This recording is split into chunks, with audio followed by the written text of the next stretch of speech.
김영선 박사의 동영상과 유튜브를 시청하시는 여러분 안녕하십니까? 김영선 박사의 부동산 투자 연구소에서는 경기도 용인시와 안성시 토지를 전문적으로 연구 분석하는 곳입니다. 특히 많은 분들이 지금 대한민국의 부동산 시장에 있어서 아파트 시장에 대한 정부의 규제가 심하다 보니까 지금 토지 시장으로 많은 그러한 부동자금이 움직이고 있는 그러한 트렌드를 직접 현장에서 피부로 느낄 수가 있겠습니다. 어쨌든지 간에 토지라고 하는 것은, 땅이라고 하는 것은 절대로 우리 인간들을 속이지 않는, 땅은 거짓말하지 않습니다. 그래서 오늘 땅에 관련된 내용 중에서 그러면은 땅을 사두기만 하면은 돈이 될 것인가? 자, 그 내용을 가지고 여러분들에게 제가 알고 있는 케이스 스터디를 중심으로 해서 여러분들에게 말씀드리고자 합니다. 자, 땅은 사두기만 하면 돈이 될까? 자, 땅을 사두기만 하면 오를까 하는 주제를 가지고 중소기업에 다니는 승기 씨가 있습니다. 46세인데 이 승기 씨는 몇 년 후에는 도시 생활을 접고 귀농을 한다고 합니다. 그래서 땅을 매입해서 전원주택을 짓고 저 푸른 초원 위에 님과 함께 같이 살려고 하는 이런 전원주택을 꿈꾸고 있는데, 이 전원주택만 가지고는 안 되니까 그 옆에 땅에 식용작물과 약초 재배를 할 생각을 가지고 있습니다. 주말이면 아내와 함께 전국을 촘촘히 누비고 다니고 있던 중에 그런대로 본인의 마음에 드는 땅을 찾았습니다. 물론 미래가치, 자본 수익도 감안해서 고른 땅이고, 그런데 토지 이용계획 확인서라고 있죠. 우리가 토지를 구입할 때는 반드시 토지 이용계획 확인원을 볼 줄은 아셔야 됩니다. 제가 누차 이 강의를 할 때에 일반적인 투자자들은 부동산에 대해서 너무 많은 것을 알려고 하지 말라는 내용도 있습니다. 너무 많은 것을 알려고 하면요, 또 너무 많은 것을 알면은 대한민국에 살 땅 하나도 없습니다. 그래서 이 공법적인 이용 제한이라든지 규제라든지 또 여러 가지 관련된 인허가, 이런 문제는 전문가 또는 멘토한테 어느 정도 자문을 구하시고, 일반적인 투자자들께서는 토지 이용계획 확인원 정도는 볼 줄 알면 되겠습니다. 그래서 토지 이용계획 확인서를 보니까 이 확인서에는 자연녹지 지역 및 군사시설보호구로 표시가 되어 있었습니다. 공인중개사 이야기로는 전원주택을 짓는 데는 아무런 문제가 없다고 합니다. 맞습니다. 아무런 문제는 없습니다. 단지 그게 이제 활용 용도로서, 특히 군사시설 보호구역 같은 경우는 군부대의 허가를 받아야 된다는 그런 좀 제한적인 사항이 있을 뿐이지, 그렇다고 해서 못 짓는 것은 아니라는 거 말씀드리고 싶습니다. 그래서 사두기만 하면 시세 차익도 짭짤할 것이라고 했고요. 자연녹지 지역과 군사시설보호구역은 무엇이며 정말 미래가치가 있는 땅인지 그것이 궁금하고, 또 사놓기만 하면 돈이 될 것인가 하는 그런 내용이 되겠습니다. 자, 퀘스천에 대한 그러한 이제 솔루션, 답입니다. 자, 우리나라 땅의 용도지역은 크게 도시지역과 관리지역, 농림지역, 자연환경 보전지역으로 구분이 되어 있는데, 그 중에서도 돈이 되고 있는 좀 비싼 땅이라고는 도시지역은 주거지역이냐, 상업지역이냐, 공업지역이냐, 녹지지역이냐, 이렇게 구분이 됩니다. 이 중에서 오늘 주제에 있어서 녹지지역이라고 자연녹지라고 나와 있는데, 녹지지역은 또 세 가지로 구분이 됩니다. 자, 이 녹지지역은 개발보다는 보전의 무게를 둔 땅으로서 첫 번째 자연녹지냐, 생산녹지냐, 보전녹지지역으로 세분화되어 있습니다. 자, 여기에 그림이 잘 나와 있네요. 자, 우리는 도시지역 모임이다 해서 이 도시지역은 이렇게 네 가지로 나눕니다. 가장 비싼 땅, 누가 뭐라고 해도 상업지역이죠. 그 다음에 이제 주거지역, 자, 그 다음에 공업지역, 그 다음에 오늘 공부하자고는 녹지지역, 이렇게 도시지역이 있고요.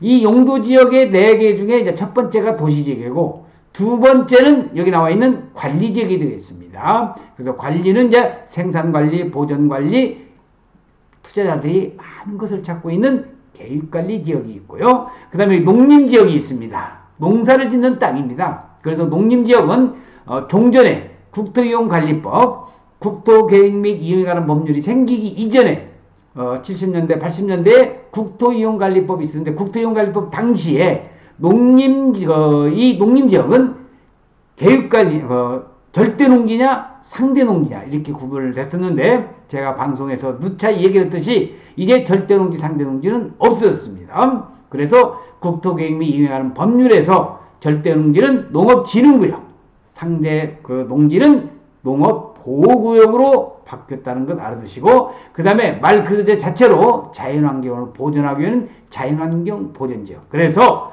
다시 한번 말씀드리지만 우리가 땅 투자를 할 때 여기까지는 우리가 아무리 공부를 하지 않나 할지라도 서울의 강남의 북부인도 요 정도는 알고 있다는 겁니다. 다시 한번 국토계획 및 이용에 관한 법률에서 4개의 용도지역이 있는데 자, 첫 번째 나와 있는 도시지역, 두 번째 관리지역, 세 번째 농림지역, 네 번째 자연환경 보전지역. 근데 오늘 공부하는 땅은 바로 이 녹지지역 중에서도 자연녹지, 생산녹지, 보전녹지 중에서 자연녹지로 되어 있다고 하는 것을 여러분에게 말씀드리고 싶습니다. 자, 자연녹지 지역은 녹지 지역 중에 하나입니다.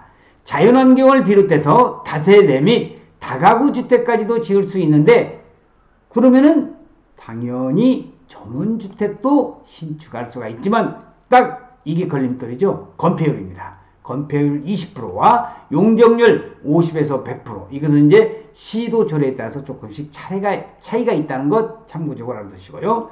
자, 그러면 자연녹지 지역은 도시가 성장하는 경우 주거지역 등으로 용도지역이 변경될 가능성이 높은 토지가 되겠습니다. 국토계획 및 이용에 관한 법률 시행령 84조와 85조를 참조하시면 아주 명확히 알 수가 있고 일반론적인 투자자들은 국토계획 및 이용에 관한 법률 84조다 80 이런 거 아실 필요 없어요. 이런 것은 전문가의 몫입니다. 자, 또한 생산녹지 지역의 경우에도 농업생산시설 이외에는 개발이 제한되는 지역이고 또한 보전녹지 지역은 쾌적한 도심 환경을 위해서 보호되고 있는 땅이라고 생각을 하면 되겠습니다. 땅의 미래 가치는요, 꼭 용도지역만 가지고는 판단할 수가 없습니다. 땅은 아무리 용도지역이 좋아도요, 그 지역에 개발 계획이 없다면 미래 가치는 장담할 수 없기 때문이 되겠습니다. 땅이 소재한 지역에 일자리가 생기면서 인구가 늘어날 가능성이 높아야 미래 가치가 높은 땅입니다. 그래서 저는 땅 투자를 할 때, 토지 투자를 할 때 도로가 중심적으로 도로를 생각하고 아주 중요한 인구가 증가되는 곳에 투자를 해라. 인구가 증가되는 곳에 투자를 해서 절대적으로 손해를 보는 경우가 없다는 것을 다시 한번 재차 여러분들에게 강조를 드리고 있습니다. 자, 그러면은 대부분의 전원주택은 주변의 자연경관이 수려한 곳에 짓습니다. 그렇게 자연경관이 좋은 곳에 기업이 들어서는 것은 어렵고요. 따라서 전원주택을 짓기에 적합한 곳이라고 한다면 미래가치에는 한계가 있어. 무슨 얘기냐? 자, 전원주택을 지을 수 있는 땅이 지금 자연녹지라든지 또 관리지역에 있어서 생산관리나 계획관리나 또 보존관리, 생산관리지역이나 보존관리지역에서도 전원주택을 지을 수가 있다는 겁니다. 그런데 이 전원주택을 짓는 데는 땅값 상승에는 한계가 있습니다. 곧 땅값이 상승하는 것은 그렇게 많지가 않다는 거죠. 다만 녹지지역 중에서 자연녹지지역은 생산녹지지역 또는 보전녹지지역보다는 양호한 땅이라는 겁니다. 자, 다시 국토계획 및 이용에 관한 법률에서 용도지역과 거기에 따른 이제 중분류, 소분류가 나와 있는데, 자, 여기 말씀드린 도시지역입니다. 도시지역은 주거지역이냐, 상업지역이냐, 공업지역이냐, 녹지지역이냐 이렇게 4개로 나누고 소분류에 있어서 주거지역을 나눈 대로 또 나눕니다. 1종이냐, 2종이냐, 또는 일반이냐, 전용주거지역이냐, 준주거지역이냐. 준주거지역 아주 땅의 효용성이 높죠.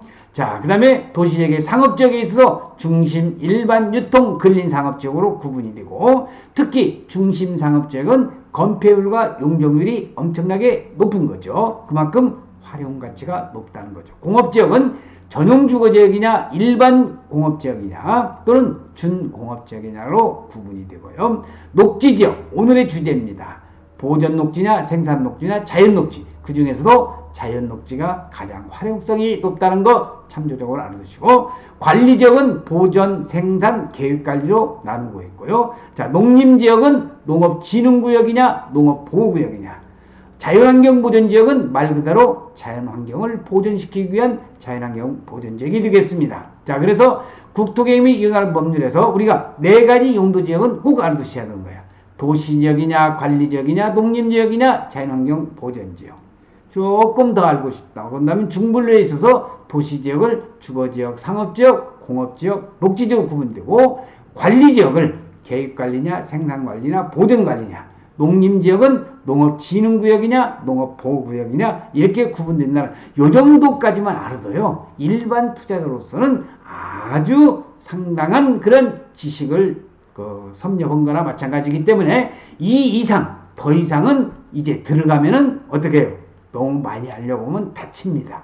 그래서 여기까지만 알아두셔도 일반 투자자들은 충분하다는 것을 말씀을 드리고, 자, 오늘 말씀드리는 자연녹지지역과 그 다음에 군사시설보호구역으로 토지연계획확인원에 승기씨가 매입하려고 하는 땅이 돼 있다고 그러는데, 자, 군사시설보호구역은요, 군사시설보호 및 군사작전, 그리고 민간인의 안전을 보호하기 위한 지역입니다. 이 지역에는 건축물의 규모나 용도 등이 제한이 되는 경우가 있습니다. 하지만 건축행위가 완전히 금지되는 것은 아닙니다. 관할 군부대의 허가만 받으면 건축행위는 가능하다는 것을 여러분들에게 말씀을 드리고 싶고요. 자, 김영선 박사의 부동산 투자 연구소에서는 오늘 그런 땅은 사두기만 하면 돈이 되느냐? 아니요, 꼭 그렇지는 않다. 대부분의 땅은 거짓말을 하지 않기 때문에 오르는 것만은 사실입니다만은, 땅은 용도지역, 용도구역이라든지 또는 인구의 증가성 또는 도로의 교통을 해서 그 주변 지역이 어떻게 개발되느냐에 따라서 그 땅의 미래 가치는 엄청난 차이가 있다는 것을 꼭 알아두셔야 되겠습니다. 그래서 오늘 김영선 박사의 부동산 투자 연구소에서는 이제 태풍도 지나갔지만은 이 이놈의 코로나는 아직까지도 진정성이 이렇게 진정되지를 않고 있습니다. 우리 국민 모두가 하루빨리 이 고난과 고통을 떨쳐내기 위해서 사회적인 거리두기라든지 우리 이런 거에 정부의 적극적인 그런 방역 방침에 동참을 해서 하루빨리 코로나가 종식되기를 기원을 하면서 2020년 9월 10일 아주 날이 맑은 그런 아침에 김영선 박사의 부동산 투자 연구소에서 땅에 대한, 땅은 절대로 거짓말하지 않습니다. 땅 투자에서 잘못된 판단으로 해서 손해본 사람이 일부 있지만은, 땅은 가지고 있으면은 절대로 거짓말을 하지 않고, 땅은 재테크로서 또 그 땅 소주 지주한테 경제적인 부를 창출할 수 있는 땅이라는 것을 여러분들에게 말씀드리면서 오늘 동영상 촬영 마칠 수 있도록 하겠습니다. 김영선 박사의 부동산 투자 연구소에서 여러분들이 돈이 들 수 있는 땅, 미래가치가 풍부한 땅을 정확하니 공법적인 이용, 규제 또는 권리 분석을 해서 돈이 들 수 있게끔 땅을 가공할 수 있는 충분한 연구진과 조직을 갖추고 있습니다. 그래서 여러분들께서 토지 투자에 대해서 관심이 있으신 분들은 여기 사진에서 나오는 바와 같이 여기에 문을 두들겨 주시면은 최선을 다해서 성심성의껏 여러분들에게 토지 상담에 응할 것을 약속을 드리면서 오늘 동영상 촬영 마칠 수 있도록 하겠습니다. 시청해주신 여러분 대단히 고맙습니다. 감사합니다.